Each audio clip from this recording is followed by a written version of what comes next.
Bismillahirrahmanirrahim. Assalamualaikum. Waalaikumsalam. Terima kasih. Arif dari Ciledug. Wah, ada jeruk. Ya. Oke, to the point aja karena mungkin nanti teman-teman akan banyak yang tanya ya. Selamat datang Bang Rocky. Saya langsung to the point begini Bang. Tadi ada kalimat yang saya kutip. Saya orang bodoh, orang dungu. Ya nanti ajarin ya Bang. Ada kata-kata netral, sebuah neutrality piece. Saya gelarin buat Abang, sebuah netralitas, sebuah neutralitism, dekonstruktor yang hebat. Jadi begini, ada dua percakapan teman saya. Satu menyatakan gini, kalau Bang Rocky Gerung masuk Islam itu kayak gimana ya? Ini pertanyaan yang hebat, mudah-mudahan Abang ntar nggak bisa tidur. Yang satu lagi bilang, jangan.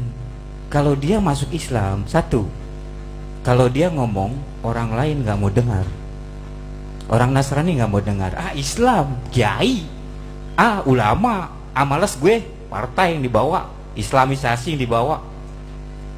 Nah itu, satu lagi. Terus dia bilang, terus gimana Bang? Abang tadi udah mengutip sebuah kalimat, netral. Jadi harapan si teman saya satu lagi, ini dewa, sebuah dewa, seorang filosof yang zaman sekarang itu berada. Biarkan dia tetap hidup. Kita harus jaga orang seperti ini. Contohnya dia aman. Dia berada di mana aja aman. Di Islam kita bersahabat dengan mereka, dengan Abang. Dia bersahabat dengan kita. Kalimat-kalimat kita diucapkan sama dia. Jarang, manusia langka ini. Jadi dia harus ada terus Abang untuk menyelamatkan kata-kata kutip selanjutnya, kecemasan. Jadi biar perjuangan kita berhasil, itu Abang harus lebih meroket lagi, tapi harus lebih gila lagi Bang. Ya, harus lebih gila lagi. Sayangnya Abang ini nggak punya kekuatan. Hanya otak yang dia punya, tapi dia tidak punya power. Ya, itu yang tepat lagi Pak. Kalau dia punya, habis, siapapun nggak bisa ngelawan dia. Intinya begini Bang, intinya begini. Nanti Abang tanggapi aja. Saya bingung menanya apa soalnya. Ya, oke. Begini aja Bang bahasanya. Kondisi seperti ini, mungkin harapan kita, termasuk saya, kadang saya berpikir kalau dia masuk Islam, udah dahsyat ini, kekuatan kita makin top segala macam. Tapi teman saya yang satu bilang, jangan. Dia itu dewa buat segalanya. Orang agama lain ke dia is okay, top. Jadi sebuah netralitas, sebuah interval yang tidak ambivalens. Jadi dia jelas, vertikal horizontal dia oke. Tidak absolut dia. Dia absolut yang de facto. Dia real, dia bisa berdiri. Jadi saya berharap, maaf ya, saya juga orang Islam, teruslah netral Bang, sampai Allah menentukan Abang berada di mana. Itu yang membuat Abang saya yakin harus jernih. Saya mau Abang menangkapinya dengan lebih tajam ya Bang. Nggak apa-apa maki-maki saya boleh, lebih dahsyat, lebih gila lagi, biar Abang nggak bisa tidur nanti malam. Sekian, terima kasih buat Oke, ya. Assalamualaikum warahmatullahi wabarakatuh. Waalaikumsalam warahmatullahi wabarakatuh. Saya setuju kata Arif. Rocky Gerung memang manusia langka. Ini orang kayak dia nggak lahir setiap tahun, 10 tahun sekali pun nggak akan. Minimal 30 tahun sekali ada. Siapa? Anda? Oke. Oke. Tiga-tiga aja dulu ya. Tiga nanti dijawab, baru kita teruskan lagi. Siapa namanya? Assalamualaikum warahmatullahi wabarakatuh. Waalaikumsalam. Saya Imron dari Bintaro 9. Ada 3 pertanyaan, langsung aja. Oke, Bang. Bang Rocky, kenapa Bang Rocky tidak menjadi ketua BPIP? Apakah Megawati orang yang paling Pancasilais dan paling cocok menjadi ketua BPIP? Komennya seperti apa? Yang kedua, perasaan saya Indonesia tidak lagi demokratis. Demokrasi maksudnya. Dan demokrasi bukan ada lagi di tangan rakyat, tapi demokrasi adanya di tangan para penguasa. Bagaimana komentar Anda? Yang ketiga, kalau saja Indonesia sakit pada hari ini, yang cocok penyakit apa? Iya, kalau memang Indonesia sakit pada hari ini, sakit apa yang paling cocok yang Anda sebutkan dan Obatnya apa? obatnya apa? Rumah sakit yang cocok apa? Terima kasih. Saya Imron dari Bintaro. Juru bicara EPI Mawir Tangerang Selatan. Allahu Akbar. Oke, satu lagi. Ini Mas yang baju putih. Ya, terima kasih. Assalamualaikum warahmatullahi wabarakatuh. Waalaikumsalam warahmatullahi wabarakatuh. Saya dari Cipondo. Nama saya Heri. Saya yang adem-adem aja lah. Pertama saya ucapkan terima kasih kepada Presiden Akal Sehat. Karena sudah memberikan pencerahan politik yang sangat renyah, sederhana, dan bisa dikonsumsi oleh semua orang. Kalau saya dengan ceramah UAS itu sama menariknya dengan ceritanya Bang Rocky kalau cerita tentang politik. Ya. Yang kedua, yang saya ingin tanyakan adalah apa sih Bang yang pernah terjadi di negara kita ini, terutama di kekuasaan kita, karena provokator seolah pelihara. Kalau satu kolom itu mau ngomong apa aja boleh gitu, mau caci, mau maki itu aman tuh kan. Kalau berseberangan sedikit saja langsung diproses gitu kan. Terus kedua, keresahan yang sudah usai di era kemarin kita demokrasi pemilihan gitu. Kenapa nggak selesai keresahan muncul terus sampai dengan saat ini? Harusnya kan selesai itu. Orang hajatan, rapi-rapi, bersih-bersih, habis itu normal lagi. Ini nggak normal gitu. Ini kan suatu yang sangat berbahaya gitu kan. Ya apalagi umat Islam khususnya, karena saya juga bagian dari pejuang Al-Madinah ini sini. Merasakan betul ya, kita seolah-olah mayoritas tapi seolah dikucilkan itu, dimunculkan isu-isu radikal, cingkrang, cadar, kan hal yang tidak perlu itu sebenarnya. Terus satu lagi Bang, nih saya mau tanya sebenarnya, Abang sebenarnya setuju nggak sih sebenarnya hasil putusan KP kemarin terhadap pandangan Pak Jokowi? Jujur aja Bang. Itu aja, terima kasih. Assalamualaikum warahmatullahi wabarakatuh. Waalaikumsalam warahmatullahi wabarakatuh. Ya, silakan. Oke, pelan-pelan ya. Ingetin apa yang belum dijawab. Soal agama tuh. Selalu hal itu ditanyakan tuh, tapi dia udah menduga jawaban saya. Karena itu dia udah atas itu. Saya belajar Islam, filsafat Islam itu 4 semester dengan Profesor Harun Nasution di IAIN dulu. Jadi saya ngerti itu. Saya belajar hukum Islam di Fakultas Hukum Universitas Indonesia 3-4 semester juga, jadi ngerti lah itu. Jadi saya bisa bicara dengan teman-teman Muslim di wilayah muamalah yang horizontal itu, bukan di wilayah vertikal yang isinya adalah akidah itu. Di wilayah muamalah kita bisa bertengkar, tetapi tidak di dalam wilayah keyakinan itu. Justru saya menghindari pembicaraan keyakinan dalam agama apapun, karena itu bagian yang paling misterium dari keyakinan seseorang itu. Soal iman, hidayah, segala macam itu, panggilan, disebut panggilan artinya dia jawab sendiri, tidak mendengar panggilan orang. Itu kan panggilan dari langit, ya hanya didengar oleh hati nurani dan dijawab oleh hati nurani, nggak dijawab di depan speaker.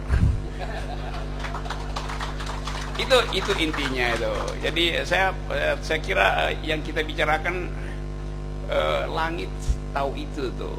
Inna rabbaka bil mirsad. Apa namanya? Dalam bahasa Inggris, God is watching us. Jadi itu soal-soalnya kan. Dan negeri ini justru dibikin cemas karena seolah-olah problem dasar kita adalah perselisihan doktrin agama itu. Padahal di bawah itu, di dasarnya ada soal keadilan sosial. Nah kebetulan Muslim adalah mayoritas, dan ketidakadilan dialami oleh warga Muslim. Itu fakta sosiologis ya, bukan fakta teologis. Jadi tugas negara bukan sekedar memamerkan hasil-hasil, tapi memperlihatkan bahwa ada sesuatu yang nggak mungkin kita tinggalkan, yaitu jejak politik Muslim, jejak politik Islam di dalam sejarah konstitusi kita. Dasar negara kita pertama adalah Piagam Jakarta, yaitu kewajiban menjalankan syariat Islam bagi pemeluk-pemeluknya. Itu sila pertama awalnya begitu, lalu dihilangkan demi pluralisme. Oke, tapi nggak mungkin itu kita tutupi, kita hilangkan.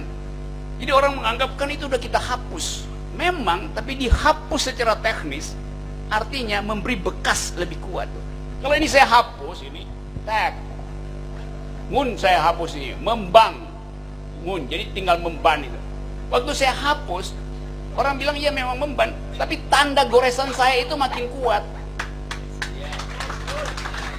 Jadi semakin dihapus, Anda ngomong tadi soal dekonstruksi bekerja begitu. Semakin dihapus dia semakin membekas gitu.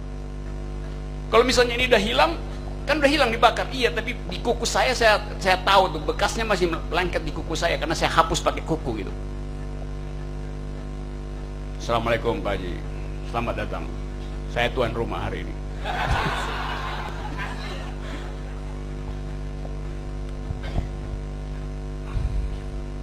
Jadi itu soalnya tuh. Jadi kita mesti membiasakan hidup. Jadi seolah-olah Islam itu adalah patologis di dalam kehidupan. Enggak. Sejarah itu nggak bisa dihapus dan kita akan hidup bersama-sama dengan kondisi itu. Karena itu bagian dari sejarah kita. Itu yang saya bela tuh. Orang bilang saya bela 212. Enggak, saya nggak bela 212. Saya bela hak saya untuk mengetahui apa itu 212. Dan negara menutupi apa yang terjadi di Monas itu. Nggak ada beritanya kan? Karena itu saya tuntut di 212. Itu soalnya. Karena warga negara ingin tahu sesama warga negara aktivitasnya apa itu. Jadi itu soalnya tuh. Nanti saya dibilang radikal, teroris segala macam tuh karena bergaul dengan 212 ya. Itu faktanya ada di situ. Dan dihalangi 212 mengucapkan ekspresi nggak boleh, yang benar aja. Tidak disediakan peralatan publik di mana seluruh Indonesia bisa menatap perjuangan demokrasi di Monas. Karena itu saya bilang dulu Monas itu adalah monumen akal sehat. Monas, Iya, itu. Karena itu soalnya, ada Habib Rizik nggak bisa pulang-pulang. Saya nggak bilang Habib Rizik sebagai tokoh FPI, tapi sebagai warga negara yang punya paspor, yang tidak bisa diketahui lagi ngapain, apa masih walafiat, atau lagi dibully oleh kan, karena negara nggak mau ambil alih proses itu. Jadi pembiaran negara pada warga negara itu yang saya tentang. Kan Habib Rizik jadi orang terlantar tuh. Nah, orang yang terlantar di negeri orang setiap saat potensial untuk dibully, dianiaya oleh orang lain tanpa perlindungan negara. Karena negara seolah-olah menolak. Gimana coba? Gak bisa dong. Apapun agamanya itu tugasnya. Apalagi Habib Rizik datang dengan problem yang dimanipulasi seolah-olah itu politis. Sesuatu yang personal dibikin politik, yang politik dibikin personal itu. Tanpa ada kejelasan mau diapain itu kan. Tapi sekarang saya nggak tahu. Saya bisa tahu dengan teman-teman yang pulang dari sana. Tapi negara resmi harus ucapkan perlindungan pada warga negaranya. Itu yang nggak dilakukan negara kan. Jadi saya salahkan negara tuh. Nanti Habib Rizik pulang terjadi revolusi. Gawat amat negara berpikir semacam itu. Artinya ada potensi revolusi di Indonesia kalau begitu. Apa dasarnya? Ya karena negara gagal menghasilkan keadilan sosial. Kan logikanya begitu kan. Jadi itu soalnya tuh. Jadi kecemasan itu tuh. Tadi apa lagi pertanyaan berikutnya soal Indonesia. Itu yang kedua tadi BPIP.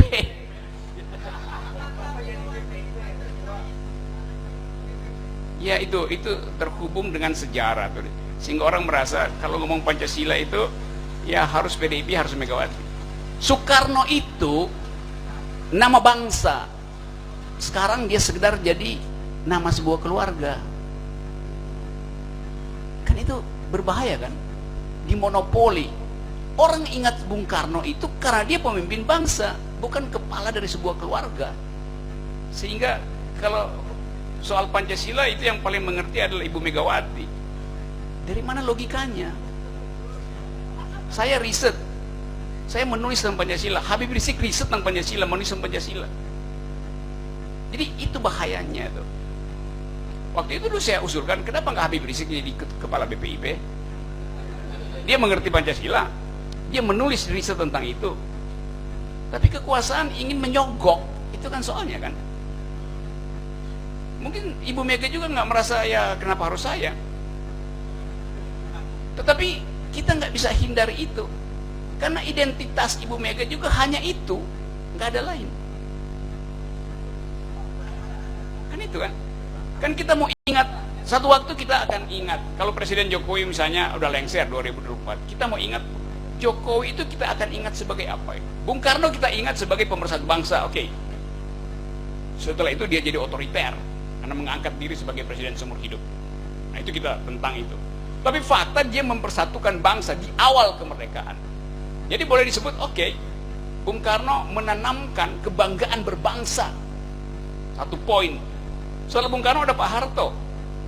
Pak Harto akan diingat sebagai bapak infrastruktur karena dia yang bikin infrastruktur, yang bikin itu Soeharto, uang minyak. Belakangan, awal-awal Pak Harto itu demokratis banget, awal Orde Baru.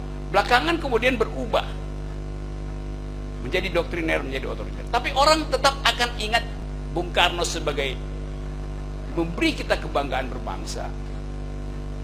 Inggris kita linggis, Amerika kita setrika. Mana dadaku ini? Walaupun itu slogan, tapi orang merasa iya, hebat dia.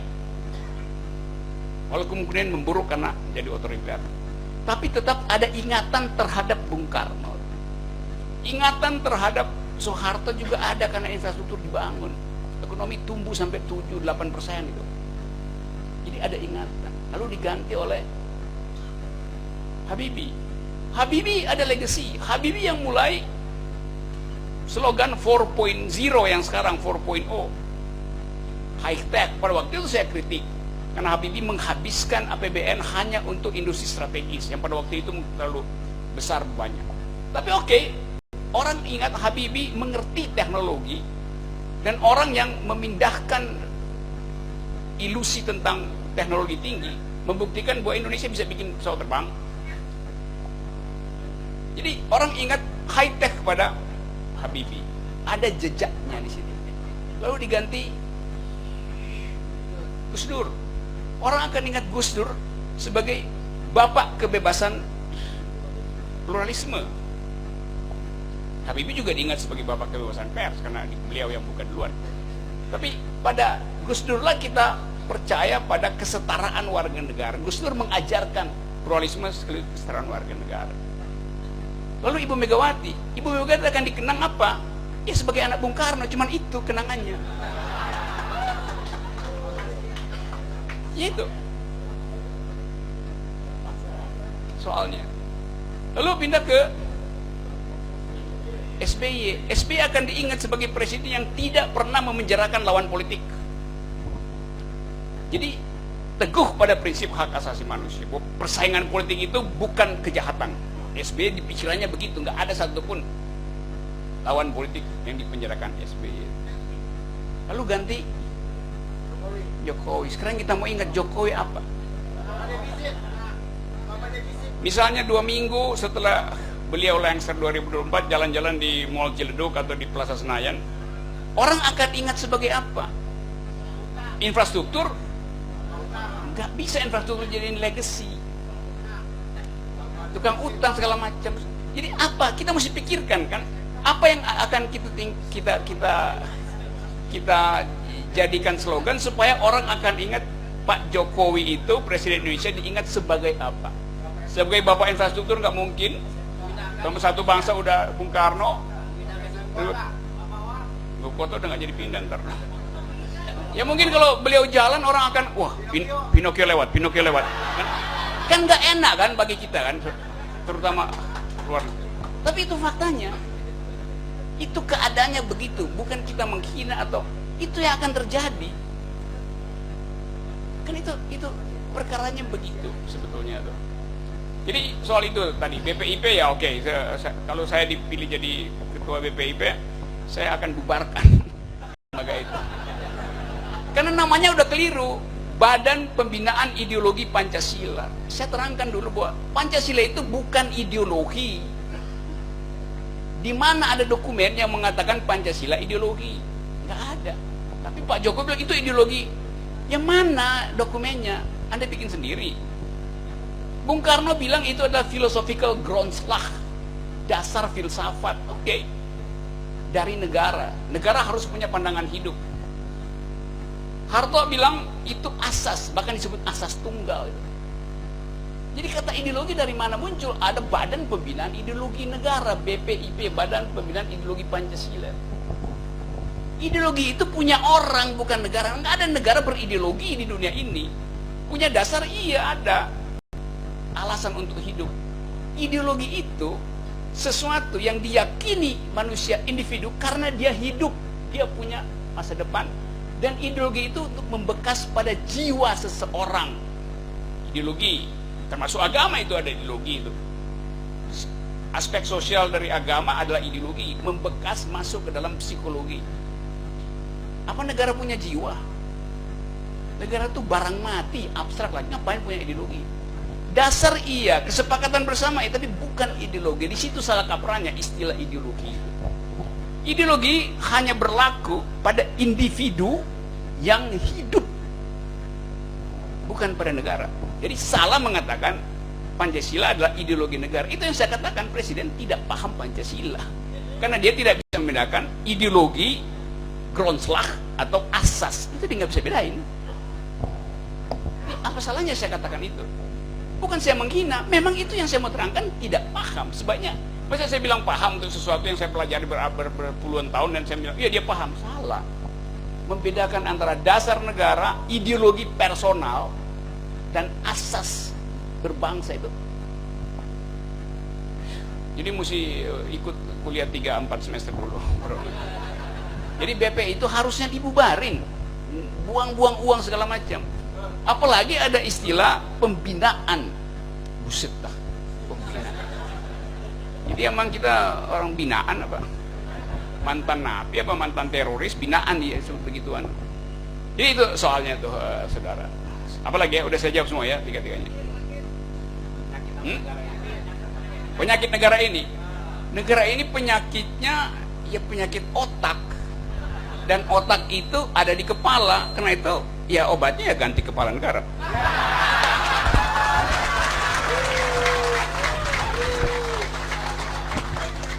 Itu pertanyaan harian terakhir belum dijawab tadi.